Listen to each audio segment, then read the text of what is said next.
ఆసీనులైన ప్రత్యేకించి సత్యసాయిబాబా గారి శత జయంతి ఉత్సవం సందర్భంగా ఇక్కడికి విచ్చేసిన మనందరి beloved Prime Minister, most respected Prime Minister in the world, most respected leader in the global stage, Sri Narendra Modi గారికి నా హృదయపూర్వక నమస్కారాలు.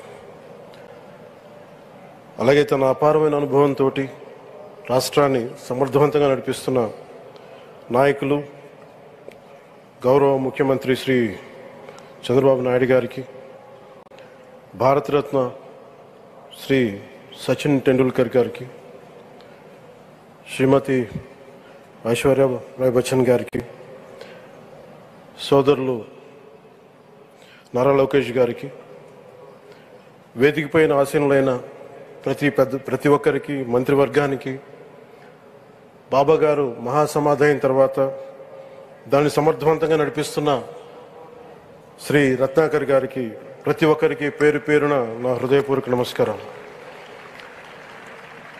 ప్రత్యేకించి ఇక్కడికి వచ్చేసిన సత్యజయంతి సందర్భంగా ఇక్కడికి వచ్చిన భక్తులందరికీ, సాయిబాబా భక్తులందరికీ మనస్ఫూర్తిగా మీ అందరికీ నా నమస్కారాలు తెలియజేస్తున్నాను.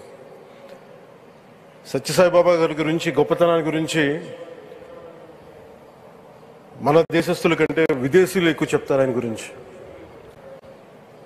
కొన్ని సందర్భాలు ఇప్పుడు సింగపూర్ వెళ్ళినప్పుడు ఒక 30 సంవత్సరాల క్రితం చైనీస్ ఇళ్లలో చూశాను సత్యసాయిబాబా గారి ఫోటోగ్రాఫ్. అలాగే ఒక హాలీవుడ్ యాక్టర్ స్టీవెన్ సిగాల్ అని చాలా సంవత్సరాల క్రితం, క్లోజ్ టు ఒక 20 సంవత్సరాల క్రితం అనుకుంటా, చిరంజీవి గారిని ప్రత్యేకించి అడిగి, మా అన్నయ్య చిరంజీవి గారిని ప్రత్యేకించి అడిగి నేను బాబా గారిని కలవాలి అని చెప్పి ఇక్కడ బెంగళూరులో ల్యాండ్ అయినా ఇక్కడ ఫ్లైట్కి ఆయనకు వచ్చి ఆశీర్వాదాలు తీసుకుని నాకు చాలా ఆశ్చర్యం కలిగేది. ఒకరి గొప్పతనం, ఒకరి తేజస్సు ఎలా తెలుస్తుందంటే ఎలా వెళ్ళి దీని గురించి నేను అనుకుంటా ఉండేవాడిని. బాబా గారిది వెలిసింది భారతదేశంలో అత్యంత వెనుకబడ్డ జిల్లా అనంతపురం, రాయలసీమలోని అనంతపురం జిల్లా. ఆయన పుట్టుక కూడా అత్యంత వెనుకబడ్డ జిల్లా, నీటికి కూడా కొరత ఉండే జిల్లా,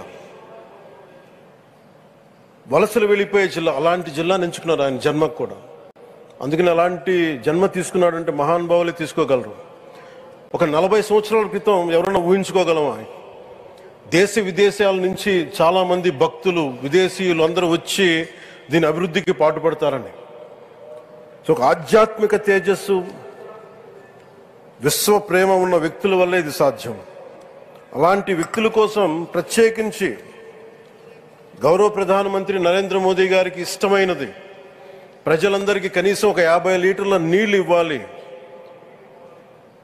అది రక్షిత మంచినీరు ఇవ్వాలి. అలాంటి పథకం, ఒక 50 లీటర్ల నీళ్లు కనీసం ఇవ్వాలి అనేది ఒక వ్యక్తికి ఆ సంకల్పం నరేంద్ర మోదీ గారు దీన్ని ముందుకు తీసుకొచ్చారు. ఒక ప్రభుత్వ పరంగా దీన్ని ప్రధానమంత్రి గారు తీసుకొస్తే, ఒక ఆధ్యాత్మిక గురువుగా ఏ ప్రభుత్వం ఆలోచించినప్పుడు, ప్రభుత్వాలే దీని గురించి సగటు వ్యక్తికి నీరు ఎలా అందించాలనుకున్నప్పుడు దాన్ని ఆలోచించింది సత్యసాయిబాబా గారు ఆలోచించారు. అప్పుడు ముఖ్యమంత్రిగా చంద్రబాబు గారు ఉన్నప్పుడు వారికి ఒకటే చెప్పారండి, నేను ప్రజలకి దాహం తీర్చాలనుకుంటున్నాను. నాకు తెలిసిన భక్తులు, ఒక భక్తులు, ఒక ఆయన సింగిల్ హ్యాండెడ్గా 400 crores 400 కోట్ల రూపాయలు ఈ పథకానికి, ఈ పథకానికి ఇస్తాను, దాహం తీర్చే పథకానికి ఇస్తాను అంటే, దానికి ఆ రోజున ప్రత్యేకించి అలాంటి పర్మిషన్స్కి వీటికి కొంచెం కష్టాలు ఉన్నప్పుడు గౌరవ ముఖ్యమంత్రి నారా చంద్రబాబు నాయుడు గారు వీటికి అండగా ఉండి ఈ సత్యసాయి, ఈ దాహం తీర్చే ఈ పథకానికి, అంటే మనం చెప్పాలంటే జల్ జీవన్ మిషన్ అంకురం సాయిబాబా గారు చేశారు ఇక్కడ. ఇది తమిళనాడులో కానీ, తెలంగాణలో కానీ, మిగతా అన్ని రాష్ట్రాల్లో కూడా ఈరోజు చేయగలుగుతున్నామంటే దానికి అంకురం సాయిబాబా గారు అందించారు. ఆయన సేవా తత్పరత ఆయనది. ఎవరెవరో ఎంతమందో ప్రభావితం చెందారో లెక్కలేదు. ఒకసారి సేవ చేసే వాళ్ళందరినీ చూస్తూ ఉంటే మా వదిన గారు చెప్పారు, ఒకసారి భోజనం తింటా ఉంటే ఎవరిని ఇంకొకసారి ఇది కొంచెం అన్నం పట్టరా అంటే మా అన్నయ్య గారు చెప్పారండి. వాళ్ళ అన్నకు ఆయన ఎవరో తెలుసు, ఆయన ఒక farmer IAS officer, senior IAS officer అని. ఆయనకి సెలవులో ఉన్న సమయంలో వచ్చి ఇక్కడ సేవ చేస్తారని. ప్రత్యేకించి ఒక వ్యక్తి, ఒక మహానుభావుడు ఎంతమందిని ప్రభావితం చేయగలిగారంటే, ఐఏఎస్లు కావచ్చు, మన ఈ రోజున సచిన్ టెండూల్కర్ గారు కావచ్చు, వేదిక పైన మహానుభావులు ఎందరో కావచ్చు, వీళ్ళందరినీ ప్రభావితం చేసే ఒక అరుదైన ఆధ్యాత్మిక శక్తి మన భారతదేశంలో, మన అనంతపురంలో, మన ఆంధ్ర రాష్ట్రంలో ప్రపంచానికి వెలుగులిచ్చే ఒక మహా వ్యక్తి పుట్టడం, ఆయన శత జయంతి సందర్భంగా ఇక్కడ మనందరం ఏకం కావడం చాలా ప్రత్యేకమైన ఆనందాన్ని కలిగించింది. ఆయన సేవా తత్పరతని, స్ఫూర్తిని మున్ముందు మేమందరం కొనసాగిస్తాం.